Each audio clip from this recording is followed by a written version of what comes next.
Okay. Good morning, everyone. My name is Camila, and today I will be interviewing a veterinarian. Would you like to introduce yourself before we begin with the questions? Sure. Hello, everyone. I'm Mohammad Kaisar Rahman. I'm a veterinarian from Bangladesh. Bangladesh is a very small country in Asia. So I came here for my PhD degree in USA. Now I'm working as a postdoc research officer in UC Davis. Okay. Thank you so much. So I'll be starting off with the general questions. So my first question is, what advice would you give someone interested in becoming a veterinarian?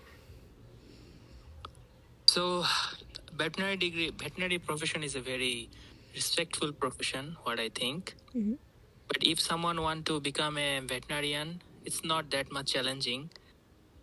It should be a start from shadowing from different veterinary settings, just like clinics, farm, zoo, shelter house.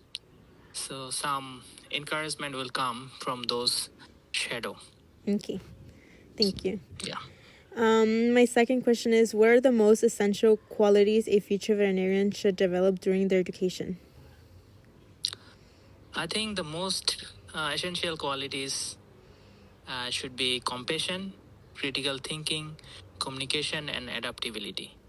Okay. So veterinarian must translate the complex science because the human can express their feelings, but the animal cannot express their feelings. So the veterinarian should take their decision under pressure, how the animal is feeling and what should be done for the animal. And I think animal care is the most important thing. Okay. My next question is, what inspired you to pursue a career as a veterinarian, and how did you know it was the right path for you? Okay, so actually it's come from my childhood. So my parent has a small farm, cattle, sheep, goat, and poultry. So I started building my care for the animal from the very childhood, and it actually helped me to pursue my career to become a veterinarian. And in when I started my high school and college, so learning about the biology, the agriculture, and animal related thing that gives me more focus to become a veterinarian in my high school and college life. Okay. My fourth question is, how would you describe your work life balance now that you have become a veterinarian? Do you feel you have enough time for yourself and your family, or is it a career that depends most of your time during the day? I think it's depend on the work. So what type of work you normally doing as a veterinarian? So now I am doing veterinary research and mostly in the dairy farm. So I have to go very early in the morning.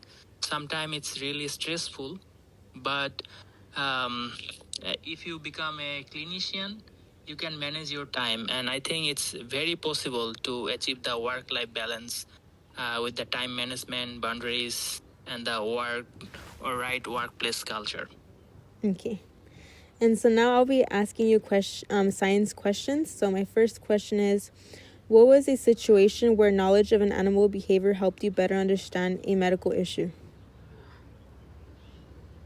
Oh, so I have treated so many animal in my life, so I can express one of the example. Mm-hmm. So once I was treated a dog and it suddenly become aggressive and withdraw.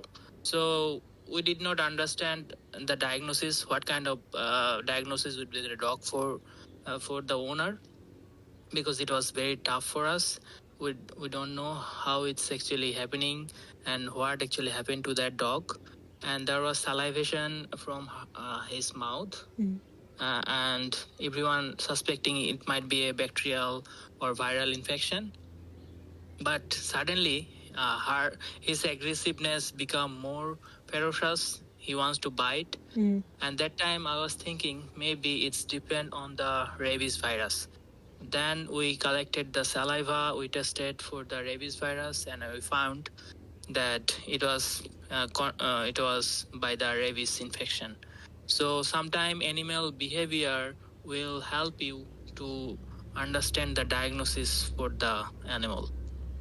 Okay. My second question is how does your understanding of biology impact your work with animals? I think biology is the foundation for the veterinary or animal studies, for understanding the organ system, the disease mechanism, the reproductive health, immunology, anatomy, histology, for everything. I think the biology is most important thing. As for example, I can say that the ruminant have different digestive system than the canine animal. So I think if we treat the same thing for the ruminant and the canine animal, it will not work. So biology is the most essential. That means the base for the animal work. Okay.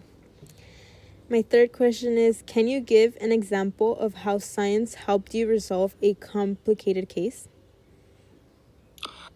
Yeah, I can give you one example. So uh, when I was treated a horse with a recurrent colic symptoms, the blood work imaging did not actually reveal that much at first, but the understanding the physiology of the gastrointestinal motility and the metabolic pathway help us to identify it was uh, a colic symptom. So then we found that yeah, the horse was with a recurrent colic symptom.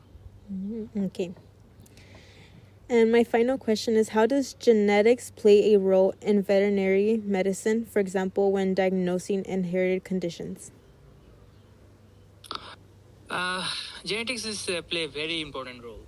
So so now I'm working with the dairy sector. So some cow the farmer actually wants some more milk production. So if they actually breed with the that means selection breeding system will happen. So that time the high production milk will produce from the cow. But if you select the cow poorly and you breed them, the genetics will not work. So that time the farmer will be lost with low milk production. Okay. And now I'll be starting my chemistry questions. So my first one is how important is chemistry in your daily practice? Chemistry is very important.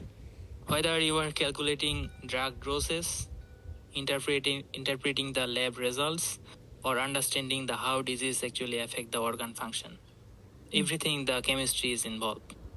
It Okay. helps us to make safe, effective medical decision every day. Okay. My second question is how do you use chemistry to understand how different drugs affect animals since veterinarians prescribe medications on a daily basis? Uh, we rely on the pharmacokinetics and the pharmacodynamics. So pharmacokinetics is the how drugs moves through the body, and pharmacodynamics is how the drugs acts on the body. So understanding how a medication is absorbed, distributed, metabolized, and excreted help us to choose the right drugs, doses, and the schedule for the. It's based on it. Actually, depend on species to species. Mm-hmm. So those how the chemistry actually work. Okay. My third question is how is it ensured that anesthesia is safe for animals during surgery? So for the anesthesia, we calculated the exact doses based on the body weight, species, and the health status of the animal, Mm-hmm. and also with the knowledge of chemistry and the physiology. Okay. So we monitor the vital sign like oxygenation, heart rate, blood pressure. That's it. And also the pre-anesthetic blood test also help us to detect any hidden issues or local anesthesia could be possible, or that means which one is the more safety. Mm-hmm. Okay. And then my final question is in your experience, how does chemistry help you understand interactions between different medications? Yeah, so chemistry actually help us to predict the drug interaction. Sometimes the drugs enhance or inhibit the effect of others. As for example, some antibiotic can interfere with the metabolism of the anesthesia agent. Knowing chemical structure and the metabolic pathway allow us to prevent the adverse reaction and ensure the animal receive the safe, effective, and treatment combination. Okay. Well, that concludes my interview, and thank you so much for your time. Yeah, thank you so Thank you. much.